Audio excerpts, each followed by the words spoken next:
Good morning साथियों। आज नया मंथ स्टार्ट हो रहा है और नए मंथ की स्टार्टिंग में चलिए हम भी स्टार्ट करते हैं अपनी क्लास को नए जोश के साथ, नए उमंग के साथ। और सबसे पहले जैसा कि आप सबको पता है कि हम अपने मॉर्निंग के डेली के थॉट के बारे में बात करते हैं।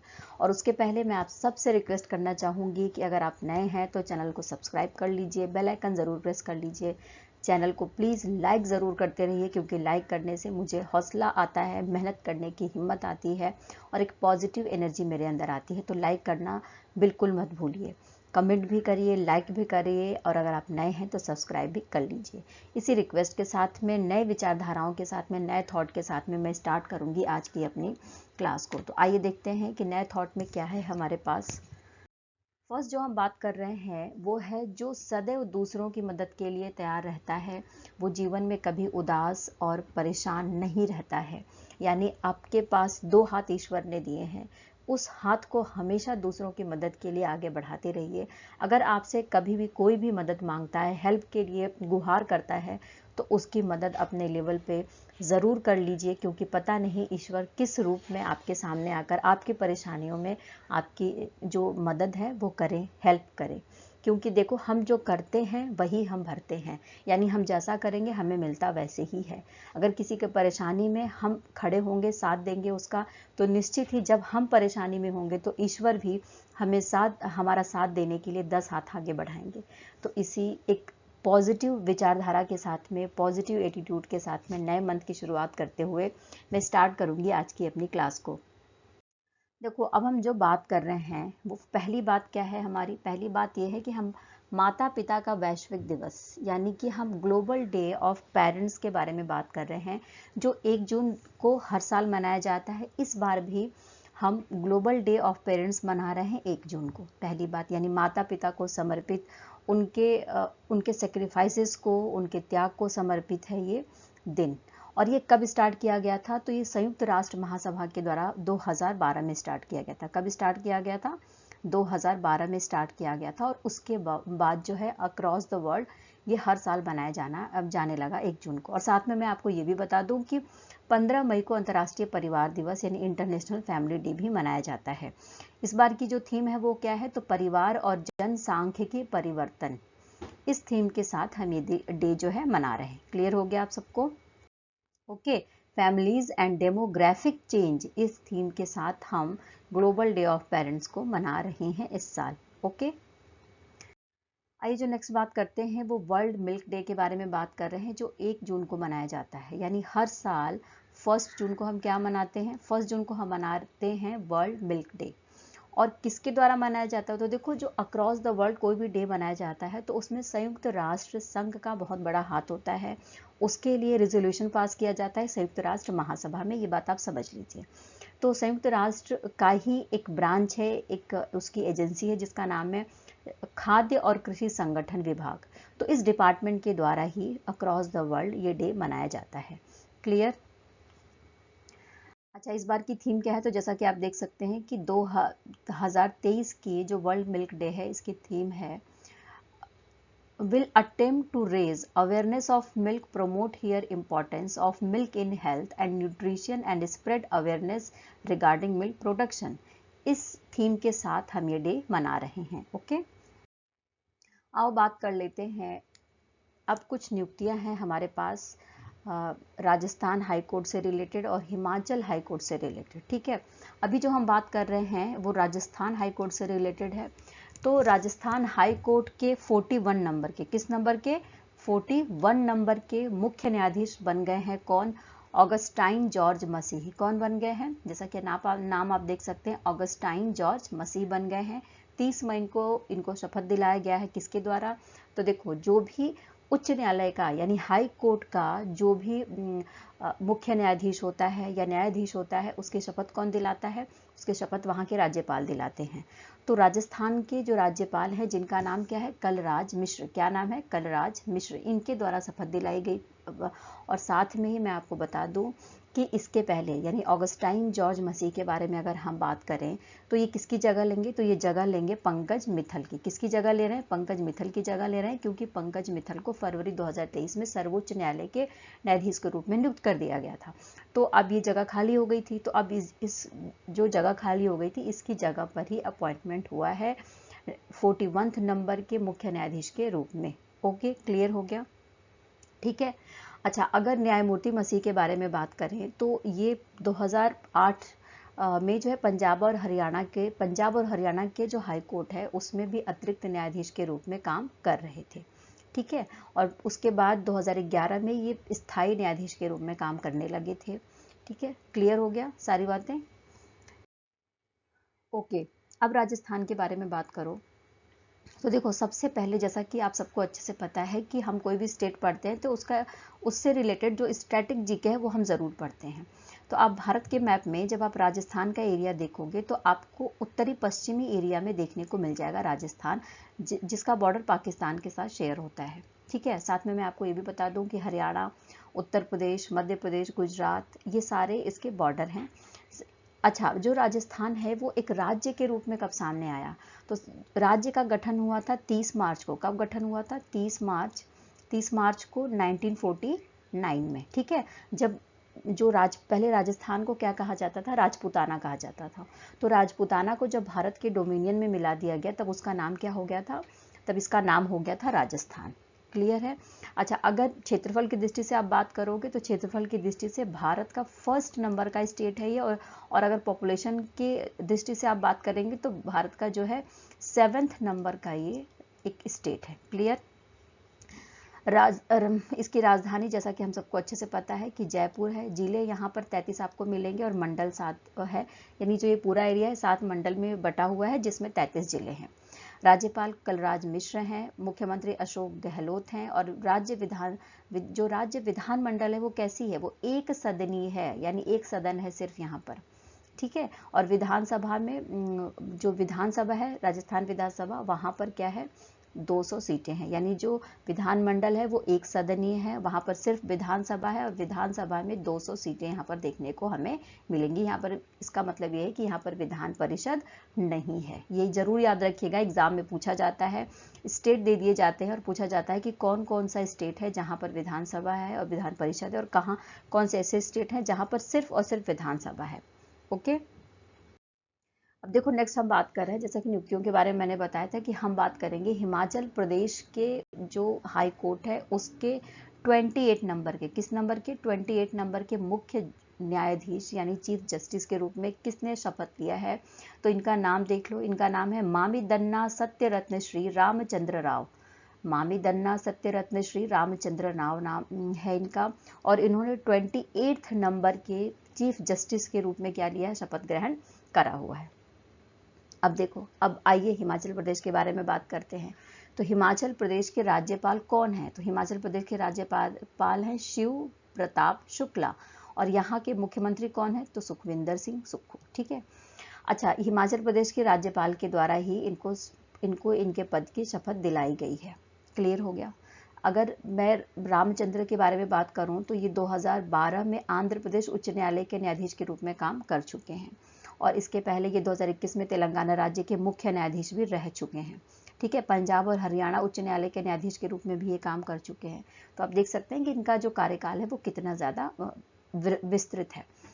हिमाचल प्रदेश के जैसा कि मुख्यमंत्री सुखविंदर सिंह सुक्खू हो गए, राज्यपाल शिव प्रताप शुक्ला हो गए, आधिकारिक पेड़ यहाँ पर देवदार केदार का है, और राजधानी शिमला है, यानी गर्मी के टाइम में, समर के टाइम में राजधानी शिमला हो जाती है, और शीतकाल में यहाँ की राजधानी धर्मशाला हो जाती है। Okay, Himachal Pradesh, okay. Justice Mamidanna Satyaratna Shri Ramachandra Rao has become the 28th chief justice of the Himachal Pradesh high court. Clear.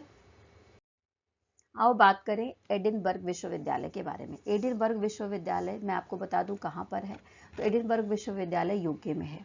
तो यूनिवर्सिटी ऑफ एडिनबर्ग और यूके में भारतीय कंसलेट ने मिलकर पहला ओपन एक्सेस कोर्स हिंदी भाषा में तैयार किया है, यानी एक एक्सेस कोर्स तैयार किया गया है, और उसकी लैंग्वेज क्या है, इस एक्सेस कोर्स की लैंग्वेज है हिंदी, हमें ये समझना है, ठीक है।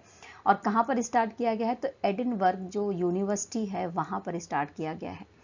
इसमें क्या किया जाएगा, तो इसमें जो क्लाइमेट सॉल्यूशंस हैं, है ना, इसके ऊपर जो भी बात करी जाएगी वो किस में करी जाएगी, वो हिंदी लैंग्वेज में करी जाएगी। क्लाइमेट सॉल्यूशन कोर्स जो अब हिंदी में भी होगा, अंग्रेजी में भी होगा और अरबी में भी उपलब्ध है। और इसमें स्पेशली भारत में जो जलवायु परिवर्तन होता है उसके कारणों का पता लगाया जाएगा। अच्छा देखो, भारत के अगर एटमॉस्फेयर के आप बारे में बात करेंगे तो भारत में हर तरीके की का क्लाइमेट आपको देखने को मिल जाएगा। जब कश्मीर से लेकर कन्याकुमारी तक और गुजरात से लेकर अरुणाचल प्रदेश तक आप देखोगे तो कई सारे क्लाइमेट आपको देखने को मिल जाएंगे। तो उस पर्टिकुलर रीजन में इतने सारे क्लाइमेट के होने का वजह क्या है, इन सभी बातों पर क्लाइमेट सॉल्यूशन जो कोर्स है वो चलाया जाएगा एडिनबर्ग विश्वविद्यालय में, और ये हिंदी में उपलब्ध होगा। यही बात बताई जा रही है यहाँ पर। Clear? Okay, Edinburgh university has started Hindi course. ठीक है, आइए बात करें नाइजीरिया के बारे में। कुछ दिन पहले ही हमने बात करा था नाइजीरिया के बारे में, और मैंने आपको बताया था कि जो नाइजीरिया में नए राष्ट्रपति की नियुक्ति करी जाएगी और उसके लिए शपथ ग्रहण कराई जाएगी। कब शपथ ग्रहण कराई जाएगी? 29 मई को। ठीक है, और मैंने ये भी बताया था आपको कि हमारे जो डिफेंस मिनिस्टर हैं, हमारे जो रक्षा मंत्री हैं, कि कौन है? राजनाथ सिंह। तो राजनाथ सिंह नाइजीरिया की यात्रा पर गए थे और वहां पर ये इस शपथ ग्रहण समारोह में शामिल होंगे। तो नाइजीरिया के राष्ट्रपति कौन बने हैं, उनका नाम क्या है? तो उनका नाम है बोला टिनुबू। जैसा कि नाम आप देख सकते हैं, क्या नाम है इनका? बोला टिनुबू। और साथ में मैं आपको बता दूं कि जो नाइजीरिया की राजधानी है अबूजा, वहां के ईगल्स स्क्वायर में इनका शपथ ग्रहण समारोह हुआ है। क्लियर? ये देखिए, जैसा कि आप देख सकते हैं स्क्रीन में, ये कौन है? तो बोला टिनुबू जी हैं।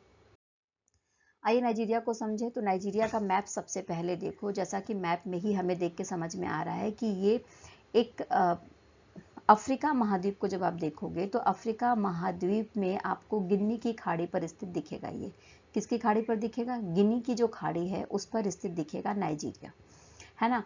यानी अफ्रीकी महाद्वीप का एक देश है। इसकी राजधानी अबूजा है। उपराष्ट्रपति कासिम शेट्टीमा है, और साथ में ही अभी जो नए राष्ट्रपति कौन बने हैं? तो बोला टिनुबू बने हैं। ओके, आइए नेक्स्ट बात करते हैं। जस्टिस एंड डेवलपमेंट पार्टी के नेता रेसेप तय्यिप एर्दोगन तुर्की के राष्ट्रपति बने हैं। यानी तुर्की में भी राष्ट्रपति के रूप में किसने शपथ ली है? तो तुर्की में राष्ट्रपति के रूप में शपथ लिया है Recep Tayyip Erdogan. Recep Tayyip Erdogan. Okay, अच्छा ये किस पार्टी से बिलोंग करते हैं? तो पार्टी है justice and development party. Justice and development party. और साथ में मैं आपको ये भी बता दूं कि ये जो पार्टी है ये 600 में से 323 सीटें इसको तुर्की में मिली हुई हैं। और साथ में ये भी जानने वाली बात है कि जो रेसेप तय्यिप एर्दोगन हैं, इनके बारे में अगर हम बात करें, ये रिपब्लिकन पीपुल्स पार्टी के नेता को हराकर, जिनका नाम है केमल किलिकडारोग्लू, उनको हराकर राष्ट्रपति बने हैं। और इसके पहले मैं आपको ये भी बता दूं कि 2003 से ये लगातार प्रधानमंत्री के पद पर काम कर रहे थे, लगभग 2 दशक से।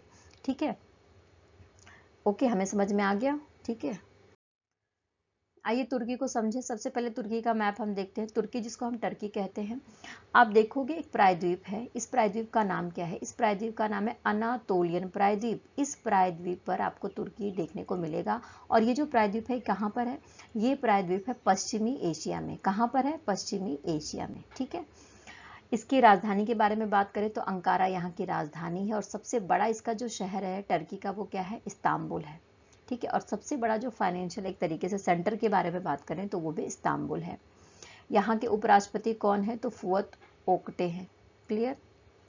और यहाँ पर कौन सी लैंग्वेज बोली जाती है? तो तुर्की यहाँ की लैंग्वेज है, यानी टर्की यहाँ की लैंग्वेज है। ओके, आइए बात करते हैं खेलो इंडिया यूनिवर्सिटी गेम्स के बारे में। किसके बारे में हम बात कर रहे हैं? खेलो इंडिया यूनिवर्सिटी गेम्स 2022 के बारे में बात कर रहे हैं, जो 25 मई से 3 जून तक हो रहा है। कहाँ पर हो रहा है? उत्तर प्रदेश में। 25 मई से लेकर 3 जून तक हो रहा है उत्तर प्रदेश में। ये ज़रूर याद रखना। खेलो इंडिया यूनिवर्सिटी गेम्स है, इसके बारे में बात कर रहे हैं, जिसमें सावित्रीबाई फुले पुणे विश्वविद्यालय ने महिला टेनिस स्पर्धा में अपना पहला गोल्ड मेडल जीता है। यानी अपना पहला गोल्ड मेडल सावित्री फुले पुणे विश्वविद्यालय ने महिला टेनिस स्पर्धा में जीता है। क्लियर।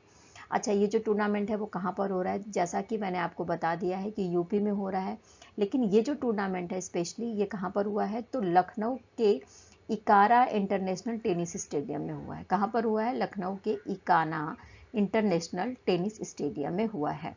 अच्छा, ये जो सावित्री बाई फुले पुणे विश्वविद्यालय है, इसने किसको हराया? तो इसने उस्मानिया यूनिवर्सिटी को हराया। किसे हराया? उस्मानिया यूनिवर्सिटी को हराया है। ओके।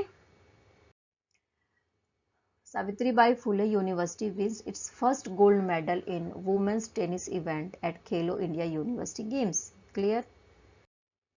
आओ यूपी के बारे में पढ़ें। जैसा कि आप सबको अच्छे से पता है कि जब भी हम किसी स्टेट के बारे में पढ़ाते हैं आपको, तो उस स्टेट के बारे में, उस कंट्री के बारे में, या पर्टिकुलर कोई अगर ऑर्गेनाइजेशन है तो उसके बारे में हम स्टैटिक जीके से रिलेटेड न्यूज़ जरूर आपको कवर कराते हैं, जिससे कि आपका एक माइंड मेकअप हो जाए उस स्टेट के बारे में। क्योंकि जो स्टेट की तैयारी करते हैं उनको स्टेट से रिलेटेड क्वेश्चन ज़रूर आते हैं एग्जाम में। तो यूपी के बारे में अगर बात करोगे तो मैप ज़रूर देखना होता है हमें, क्योंकि मैप से ही हमें उस स्टेट की स्थिति, उस देश की स्थिति समझ में आती है। तो सबसे पहले ये मैप आप देखो। मैप में भारत का मैप आप देख रहे हो, यहाँ पर ब्लैक कलर में उत्तर प्रदेश आपको देखने को मिल जाएगा। यानी कि भारत के उत्तरी भाग में उत्तर प्रदेश स्थित है और सबसे ज़्यादा जनसंख्या वाला स्टेट है भारत का। ठीक है। इसके अलावा इसको एक संपूर्ण राज्य के रूप में जो दर्जा मिला था वो कब मिला था? तो 1950 में मिला था। मुख्यमंत्री योगी आदित्यनाथ हैं, राजधानी लखनऊ है, राज्यपाल आनंदीबेन पटेल हैं। राज्यसभा में 31 सीटें हैं यहाँ से जाती हैं, और लोकसभा में यहाँ से 80 सीटें जाती हैं। इसीलिए यूपी बहुत इंपॉर्टेंट होता है किसी भी लोकसभा चुनाव में, क्योंकि सबसे ज़्यादा सीटें यहीं से जाती हैं। क्लियर। आइए बात करते हैं वीर सावरकर जी के बारे में। ऐसा कोई शायद ही होगा जो वीर सावरकर जी को नहीं जानता है।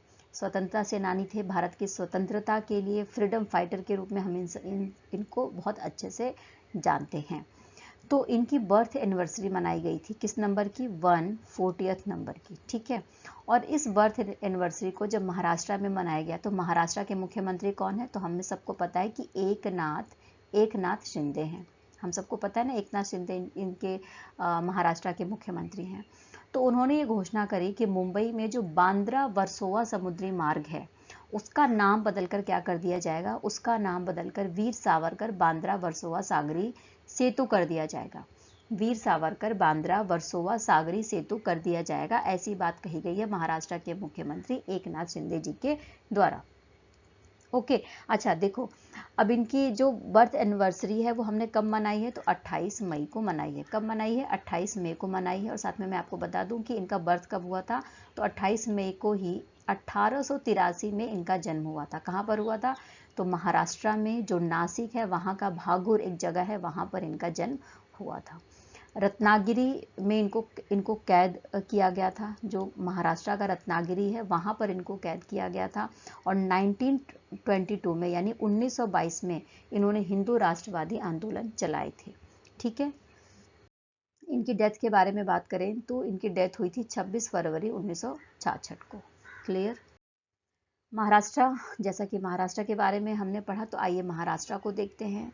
भारत के मैप में महाराष्ट्र को आप भारत का जो दक्षिणी हिस्सा है वहाँ पर देखेंगे। कहाँ पर देखेंगे?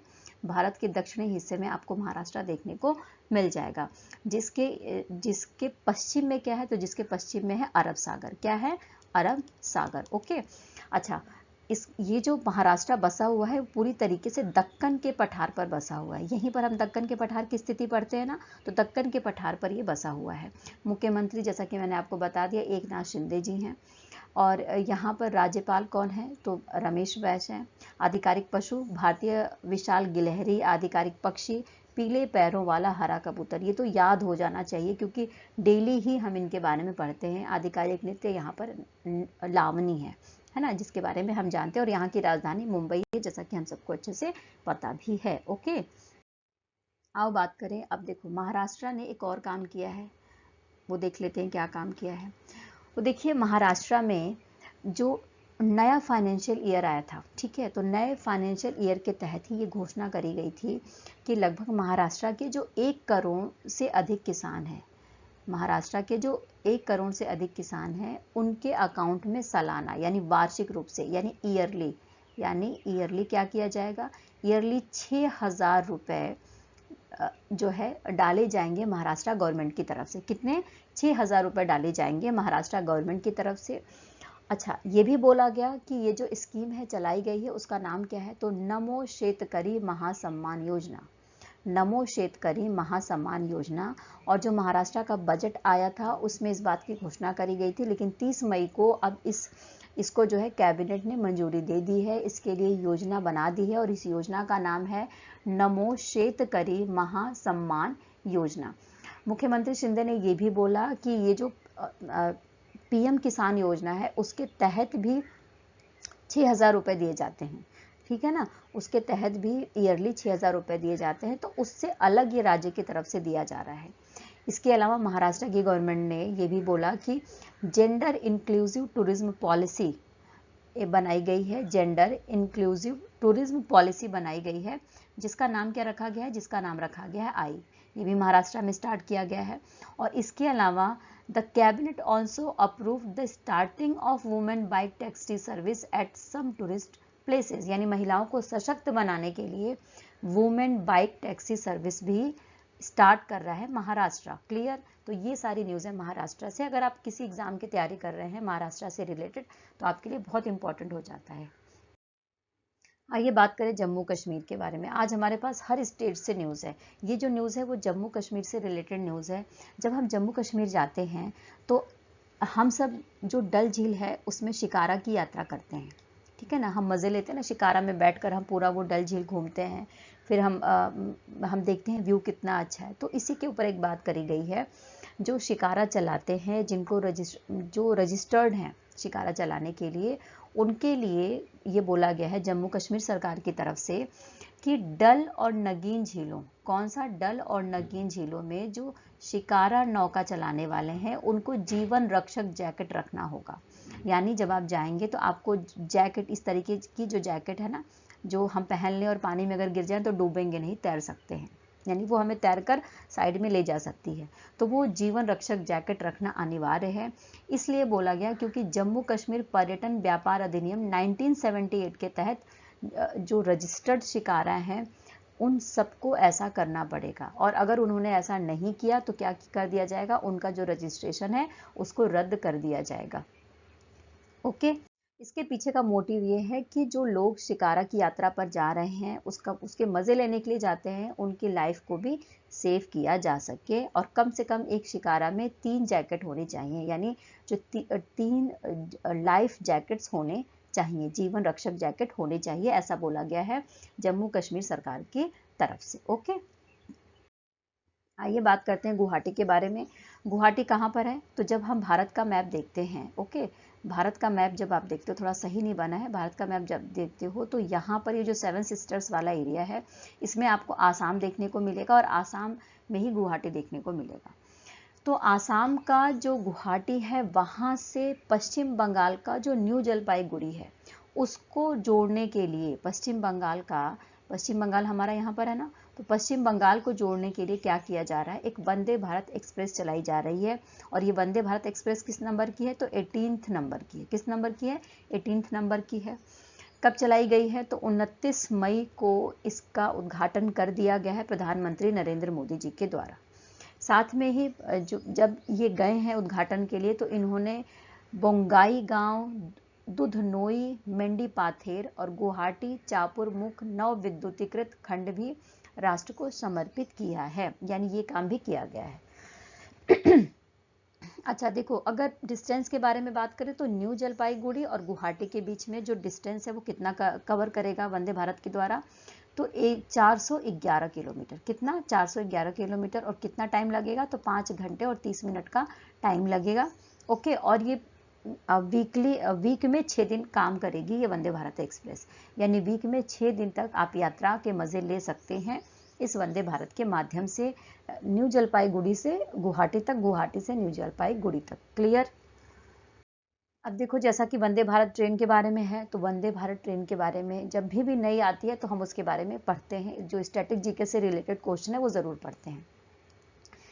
सबसे पहली वंदे भारत एक्सप्रेस कब लॉन्च करी गई है? क्वेश्चन कई बार पूछा जा चुका है एग्जाम में। 15 फरवरी 2019, याद रखना ये डेट, 15 फरवरी 2019 को प्रधानमंत्री नरेंद्र मोदी जी के द्वारा इसका उद्घाटन किया गया था। स्वचालित इंजन है ये, और साथ में इसमें जो डीजल की बचत हो जाती है और 30% इसमें जो है बिजली का उपयोग है वो भी कम हो जाता है। इसका निर्माण किसके द्वारा किया गया था? तो इंटीग्रल कोच फैक्ट्री जो चेन्नई में है उसके द्वारा इसका निर्माण किया गया था, जिसमें 100 करोड़ रुपए की लागत आई थी, और इसकी जो रफ्तार थी वो कितनी थी? तो 160 किलोमीटर प्रति घंटा की रफ्तार थी। और मैं आपको बता दूं कि जैसा कि कई बार बताया गया है कि जो फाइनेंशियल ईयर 2022 और 23 वाला था उसमें ये बोला गया था कि भारत में 400 वंदे भारत ट्रेनें बनाई जाएंगी। ठीक है, वंदे भारत ट्रेनें बनाई जाएंगी, जिसमें 18वीं का उद्घाटन कर दिया गया है अभी हाल ही में 29 मई को। क्लियर? चलिए आइए बात करते हैं एससीओ के बारे में। जैसा कि हम सबको पता है एससीओ की जो अध्यक्षता है वो कौन कर रहा है? वो हमारा प्यारा भारत कर रहा है, हमारा प्यारा देश भारत कर रहा है। और साथ में आपको मैं बता दूं कि ये किस नंबर का जो ये शिखर सम्मेलन होने वाला है वो किस नंबर का है? तो 22 नंबर का है, ये 22 नंबर का है। इसकी अध्यक्षता भारत कर रहा है। तो जो 22वें नंबर का शिखर सम्मेलन है, 22वें नंबर का जो शिखर सम्मेलन है वो उसकी अध्यक्षता कौन करेंगे? तो प्रधानमंत्री नरेंद्र मोदी जी के द्वारा किया जाएगा। यानी जो एससीओ के राष्ट्राध्यक्ष हैं उनको संबोधित किसके द्वारा किया जाएगा? प्रधानमंत्री नरेंद्र मोदी जी के द्वारा किया जाएगा। 4 जुलाई को किया जाएगा, वर्चुअली किया जाएगा। इसके साथ मैं बता दूं कि जो एससीओ के सदस्य हैं उनके बीच में अध्यक्षता के लिए बारी बारी से सबको अध्यक्षता दी जाती है। तो इस बार भारत को प्राप्त हुई थी कब? 16 सितंबर को समरकंद शिखर सम्मेलन में। कब? 16 सितंबर को समरकंद शिखर सम्मेलन हुआ था, तो उसमें भारत को अध्यक्षता प्राप्त हुई थी। क्लियर हो गया? अच्छा, अगर एससीओ के सदस्य देशों के बारे में बात करें तो देखो हमें पता होना चाहिए कौन है। तो उसमें तो चाइना है, रूस है, भारत है, कजाकिस्तान है, किर्गिस्तान है, पाकिस्तान है, तजाकिस्तान है और उज्बेकिस्तान है।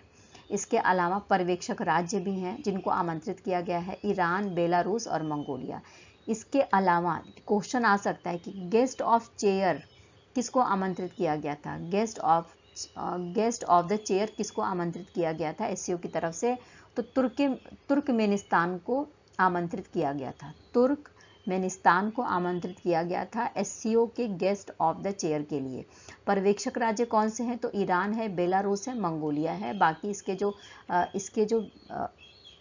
इसके जो सदस्य देश हैं वो कौन से हैं? तो हमने पढ़ लिया कि चाइना है, रसिया है, भारत है, कजाकिस्तान है, किर्गिस्तान है, पाकिस्तान है, तजाकिस्तान है और उज्बेकिस्तान है। ये हमें पता होना चाहिए। क्लियर? ओके। तो अच्छा, इस बार की जो थीम है वो क्या है? तो towards a secure SCO. Towards a secure SCO के साथ 2023 की इस थीम के साथ एससीओ के जो सम्मेलन है वो कराए जा रहे हैं पूरे भारत में, अक्रॉस द इंडिया में। Okay, clear? जैसा कि आप सबको पता है कि जब भी हम किसी ऑर्गेनाइजेशन के बारे में पढ़ते हैं तो उससे रिलेटेड न्यूज़ भी हम ज़रूर कवर करते हैं। तो आइए एससीओ को जानें और समझें। एससीओ का फुल फॉर्म क्या है? तो शंघाई सहयोग संगठन है। अंतर सरकारी अंतर्राष्ट्रीय संगठन है ये, यानी इंटरनेशनल लेवल का संगठन है जिसकी स्थापना 2001 में करी गई थी। 2002 में एससीओ चार्टर बनाया गया था 2002 में, और उसके बाद 2003 में इसको लागू कर दिया गया था। स्पेशली जो यूरेशिया है, यानी यूरोप के कुछ देश हैं इसमें और एशिया के कुछ देश हैं, तो दोनों के बीच में आर्थिक और व्यापारिक और सैन्य संगठन को बढ़ावा देने के लिए इसकी स्थापना करी गई थी। इसका जो उद्देश्य ही यही है कि शांति को बनाए रखना, सुरक्षा को बनाए रखना और स्थिरता को बनाए रखना है। इसके जो सदस्य देश हैं कौन कौन से हैं? तो चाइना, रूस, Bharat, Kazakhstan, Kyrgyzstan, Uzbekistan, Tajikistan इसके संस्थापक राज्यों में से, संस्थापक देशों में से आते हैं। इसकी जो भाषा है क्या मिलेगी आपको? तो यहाँ इसकी भाषा है रूसी और चीनी। और साथ में मैं आपको ये भी बता दूं कि सदस्य राज्यों के बीच में ही जो इसकी अध्यक्षता करी जाती है वो हर साल रोटेट की जाती है। जैसे कि भारत को समरकंद में अध्यक्षता करने के लिए मिला था। Okay, clear? समझ में आ गया आपको? देखिए हम यहाँ पर बात कर रहे हैं अब बांग्लादेश से रिलेटेड एक न्यूज़ है हमारे पास, देखते हैं क्या है। तो देखो, बांग्लादेश में जो उसकी राजधानी है ढाका, वहाँ पर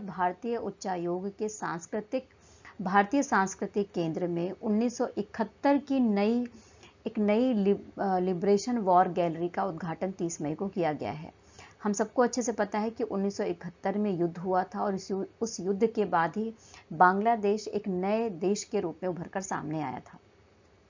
तो उस दिन को याद करते हुए ही एक नई लिबरेशन वॉर गैलरी का उद्घाटन 30 मई को किया गया है भारतीय उच्चायोग में, भारतीय सांस्कृतिक केंद्र में। ठीक है, कब किया गया है? 30 मई को किया गया है। अब इस अवसर पर जैसा कि आप देख सकते हैं, जो बांग्लादेश है उसके गृह मंत्री, जिनका नाम है असदुज्जमा खान, वो मुख्य अतिथि के रूप में थे। और इस समय जो प्रणय वर्मा हैं, जो उच्चायुक्त हैं, यानी जो राजनयिक हैं भारत की तरफ से बांग्लादेश में, वो भी उपस्थित थे। यहाँ पर आप देखेंगे तो उस समय का जो स्वतंत्रता संग्राम था, उससे रिलेटेड जो मुक्ति वाहिनी सेना थी, उसके बारे में आपको देखने को मिल जाएगा, उसकी झांकियाँ देखने को मिल जाएंगी। उससे रिलेटेड जो भी प्रदर्शनी है वो यहाँ पर की जा रही है, दस्तावेज प्रस्तुत किए गए हैं। जो शहीद हुए थे, जो सैनिक हुए थे, उनके बारे में भी, स्वतंत्रता सेनानियों के बारे में यहाँ पर आपको देखने को मिल जाएगा। इसके अलावा जो स्वतंत्रता सेनानी थे जिन्होंने 1971 में युद्ध करा था और वीर गति को प्राप्त हुए थे, उनको भी श्रद्धांजलि अर्पित करी गई है। क्लियर हो गया? ठीक है। A new 1971 liberation war gallery was inaugurated on 30th May at the Indian Cultural Center of the Indian High Commission in Dhaka. Clear? अब आओ इसका जो हिस्टोरिकल फैक्ट है वो देखते हैं। 1971 का युद्ध होता है, उसके पीछे का जो कारण था वो क्या था? कारण को समझना बहुत ज़रूरी है, क्योंकि इतिहास हमें सारी जानकारी देता है। देखो, जब हम भारत का मैप देखेंगे तो हम सबको अच्छे से पता है कि जब पाकिस्तान भारत से अलग हुआ था, तो पश्चिमी वाला जो एरिया था उसको पश्चिमी पाकिस्तान बोला गया, और ये वाला जो एरिया था उसको पूर्वी पाकिस्तान बोला गया। लेकिन जब 1950 के दशक में, कब? 1950 के दशक में पाकिस्तान में चुनाव होते हैं, तो चुनाव के साथ क्या होता है कि जो चुनाव में जीते हुए प्रतिनिधि होते हैं, जो सरकार में जाते हैं, वो सारे प्रतिनिधि कहाँ से जाते हैं? वो पश्चिमी पाकिस्तान से जाते हैं, और पूर्वी जो पाकिस्तान है उसका एक भी सदस्य नहीं होता है उस सरकार में। तो इसलिए जो बंगाली लोग थे यहाँ पर, बांग्लादेश वाले जो अभी के लोग हैं जिनको हम बांग्लादेशी कहते हैं, वो पहले पूर्वी पाकिस्तान में आते थे, तो उन लोगों ने विरोध किया। ठीक है। और साथ ही मैं आपको बता दूं कि पूर्वी पाकिस्तान की जो आवामी लीग थी, जो आवामी लीग एक जो वहाँ की पार्टी थी, उसके हेड थे कौन? शेख मुजीबुर रहमान। ठीक है। तो जब 1970 में चुनाव होता है तो पूर्वी पाकिस्तान के नेता थे शेख मुजीबुर रहमान, उनको स्पष्ट बहुमत मिलता है। और जब स्पष्ट बहुमत मिल जाता है तो इसके लिए जो पश्चिमी पाकिस्तान है वो इस बात के लिए तैयार नहीं था कि वो इनको उस एरिया का नेतृत्व करने देगा, है ना। तो अब क्या होता है, पूर्वी पाकिस्तान और पश्चिमी पाकिस्तान में कॉन्फ्लिक्ट हो जाता है, और जिसकी वजह से ही पश्चिमी पाकिस्तान के द्वारा एक ऑपरेशन चलाया जाता है 26 मार्च 1971 को। उस ऑपरेशन का नाम क्या है? तो operation search light. Operation search light शुरू किया जाता है। अब इससे क्या होता है कि जो बांग्लादेश में हज़ारों लोग रह रहे थे उस समय पर, यानी उस समय जो पूर्वी पाकिस्तान में लोग रह रहे थे हज़ारों लोग, वो भागकर भारत की शरण में आ गए थे। और जब वो भाग कर भारत की शरण में आए तो भारत ने उनको शरण दिया, और उसी समय 1971 का युद्ध होता है। एक बहुत फेमस सेना बनाई गई थी, सेना की टुकड़ी थी जिसका नाम था मुक्ति वाहिनी सेना। ठीक है। तो बांग्लादेश की आज़ादी के लिए लड़ने वाली मुक्ति वाहिनी सेना और भारतीय सैनिकों की वीरता के कारण ही पाकिस्तानी सेना हार जाती है, और उसके बाद से 1971 में जो बांग्लादेश है वो एक स्वतंत्र देश के रूप में उभर कर सामने आता है, और एक नए देश के रूप में भी आता है। क्लियर हो गया सबको? तो 6 दिसंबर 1971 को भारत के हस्तक्षेप से 13 दिनों का युद्ध हुआ। यानी जो ये युद्ध चला है वो कितने दिन तक चला है? 13 डेज तक चला है। और 6 दिसंबर 1971 को बांग्लादेश का जन्म होता है, यानी बांग्लादेश को स्वतंत्रता मिल जाती है पाकिस्तान से। और इसमें मुक्ति वाहिनी सेना का बहुत बड़ा रोल है, और भारतीय सेना के सैनिकों की वीरता को भी याद करना बहुत ज़रूरी है, क्योंकि बहुत सारे सैनिक शहीद हुए थे। तो ये तो थोड़ा हिस्टोरिकल फैक्टर है जो हमें पता होना चाहिए पाकिस्तान और बांग्लादेश से रिलेटेड। क्लियर? आओ बात करें श्रीलंका के बारे में। श्रीलंका में एक त्यौहार मनाया जाता है जिसका नाम क्या है, तो इस त्यौहार का नाम है पौषण सप्ताह। क्या नाम है? पौषण सप्ताह। अब ये पौषण सप्ताह क्या है? सबसे पहले तो मैं आपको ये बता दूं कि ये स्टार्ट होता है बिल्कुल लास्ट मई में, यानी बिल्कुल लास्ट मई होता है 31 मई से स्टार्ट होता है और 6 जून तक चलता है ना। और जब ये पूरा वीक मनाया जाता है तो यहाँ पर बौद्ध धर्म की शुरुआत के लिए ये जो पूरा सप्ताह है वो श्रीलंका में मनाया जाता है। हम सबको अच्छे से पता है, जब हम अशोक के बारे में पढ़ते हैं, मौर्य वंश के बारे में पढ़ते हैं, तो अशोक का बहुत बड़ा रोल रहा है बौद्ध धर्म को भारत के बाहर भी दुनिया में स्थापित करने में। आप देखोगे चाहे चाइना हो, चाहे श्रीलंका हो, चाहे इंडोनेशिया हो, कई जगहों पर, तिब्बत हो, कई जगहों पर अशोक के द्वारा ही बौद्ध धर्म का प्रचार प्रसार किया गया था। तो 236 ईसा पूर्व की बात है। 236 ईसा पूर्व में सम्राट अशोक के पुत्र थे जिनका नाम था अरहत महिंदा। अरहित महिंदा के द्वारा श्रीलंका में बौद्ध धर्म की शुरुआत करी गई थी और उसी जश्न को मनाने के लिए पूरा वीक ये प्रोग्राम चलता है, कार्यक्रम चलता है जिसका नाम है पौषण सप्ताह, जो 31 मई से स्टार्ट होता है और 6 जून तक चलता है। और साथ में मैं आपको बता दूं कि जो इसका आयोजन है वो श्रीलंका के मेहनथालय, थंथिरीमालय और अनुराधापुरा पवित्र शहरों के आसपास केंद्रित होता है। क्लियर हो गया सबको अच्छे से? द पोषण festival will be held from 30th May to 6th June। Okay, देखिए पोषण सप्ताह के बारे में बात करें तो पोषण सप्ताह, जैसा कि हमने बता दिया कि श्रीलंका में बौद्ध धर्म का जब स्टार्टिंग हुआ था तो उसको जश्न के रूप में मनाने के लिए ऐसा किया जाता है। वहां पर हर साल वीक में, यानी 31 मई से स्टार्ट होकर 6 जून तक ये चलता रहता है। क्लियर? अच्छा, आओ भारत की रक्षा निर्यात को समझते हैं। बोला गया है वित्त मंत्रालय के द्वारा, यानी जो हमारा फाइनेंस मिनिस्ट्री है उसके द्वारा बोला गया है कि 2014 से 23 गुना जो भारत का व्यापार है, रक्षा सौदों का जो निर्यात है वो बढ़ गया है।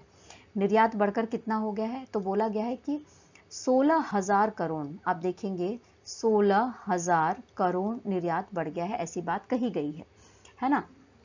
अच्छा, ये भी बोला गया है कि लगभग 85 से अधिक देशों में भारत ने रक्षा उत्पादों की बिक्री करी है और अपनी कैपेसिटी को बढ़ा रहा है दिन प्रतिदिन।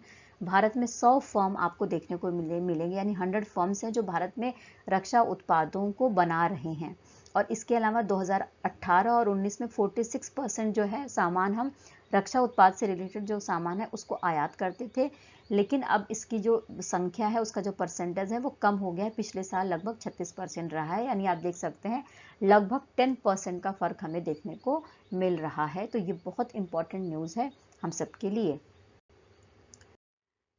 ओके, तो India defence exports grew 23rd fold since 2014 to reach an all-time high of nearly rupees 16,000 crore in the last fiscal, यानी जो लास्ट ईयर है उसमें 16,000 करोड़ रुपए का जो व्यापार है, निर्यात है, वो किया गया है भारत की तरफ से।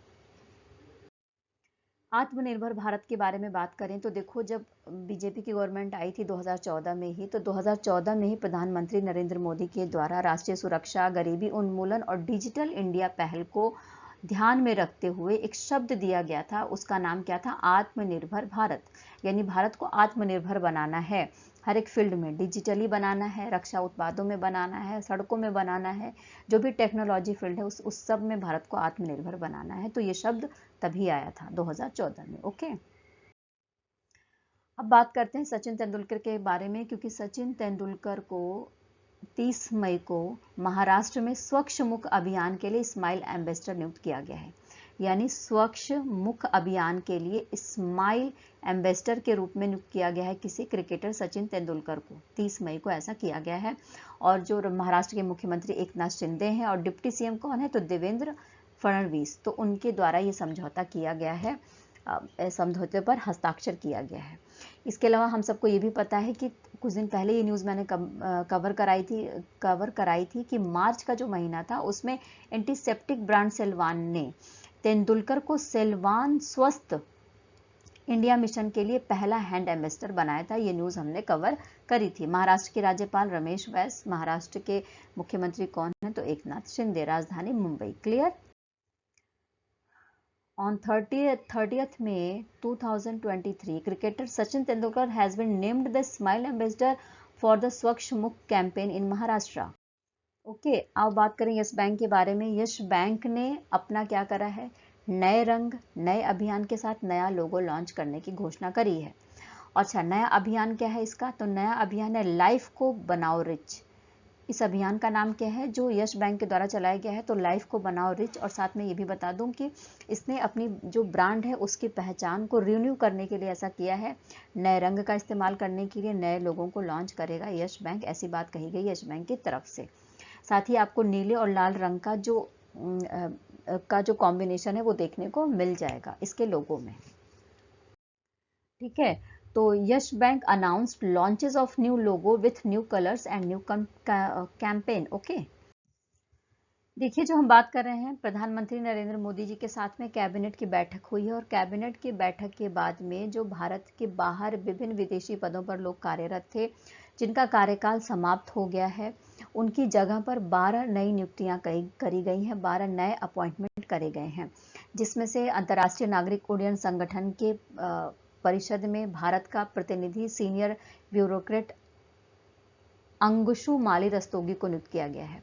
बाकी आप वीडियो पॉज करके देख सकते हैं ये 12 नियुक्तियां किस किस फील्ड में किसकी करी गई हैं। बहुत सारे नियुक्तियां करी गई हैं जिसमें वॉशिंगटन डीसी में अंतर्राष्ट्रीय मुद्रा कोष के लिए कार्यकारी निदेशक के वरिष्ठ सलाहकार के रूप में काम करेंगे आनंद सिंह। कौन काम करेंगे? आनंद सिंह। तो ये बाकायदा लिस्ट है जो मैंने प्रोवाइड कराई हुई है, जिसको आप वीडियो पॉज करके पढ़ सकते हैं, टेलीग्राम के लिंक पर भी जाकर पढ़ सकते हैं। क्लियर?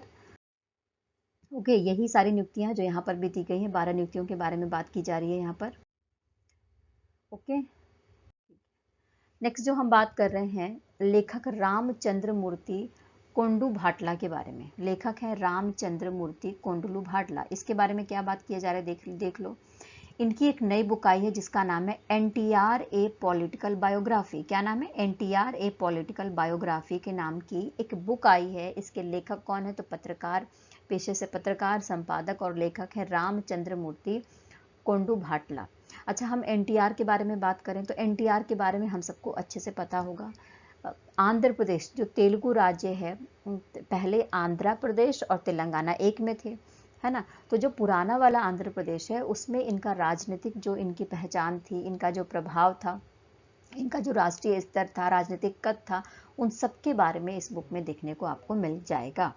ठीक है, और साथ में मैं आपको बता दूं कि जो नंदमुरी तारक रामा राव हैं उनकी यथार्थवादी तस्वीर भी प्रस्तुत की गई है। यानी इन जो NTR जिनको हम बोलते हैं ना, NTR का पूरा नाम क्या है? NTR का पूरा नाम है नंदमुरी तारक रामाराव। क्या नाम है? नंदमुरी तारक रामाराव। इनकी जो पूरी छवि है इसको प्रस्तुत की गई है पर्टिकुलर इस बुक में, जिसको लिखा गया है रामचंद्र मूर्ति कोंडू भाटला के द्वारा, NTR पॉलिटिकल बायोग्राफी में। ओके, इस सेशन में इतना ही दोस्तों। थोड़ा सा सेशन लंबा ज़रूर हो गया, बट आप देखो इस बार न्यूज़ बहुत ज़्यादा थी हमारे पास, तो इसलिए सेशन बड़ा हो गया है। सेशन बड़े होने से आप मत घबराइए। आपको नॉलेज के लिए पढ़ना है, आपको तैयारी के लिए पढ़ना है, तो आपको कॉन्सेप्ट क्लियर होना बहुत ज़रूरी है, क्योंकि जब हमारा कॉन्सेप्ट क्लियर होता है तभी हम एग्ज़ाम में अच्छे से पार्टिसिपेट कर पाते हैं। फिर से कल मुलाकात होगी। लाइक करना मत भूलना, मेरे चैनल को सब्सक्राइब करना मत भूलना। प्लीज़ मेरे साथ बने रहो, हौसला अफजाई करते रहो। आपके साथ के आपके प्यार के लिए तहे दिल से शुक्रिया। फिर से कल मिलेंगे। Take care, bye bye.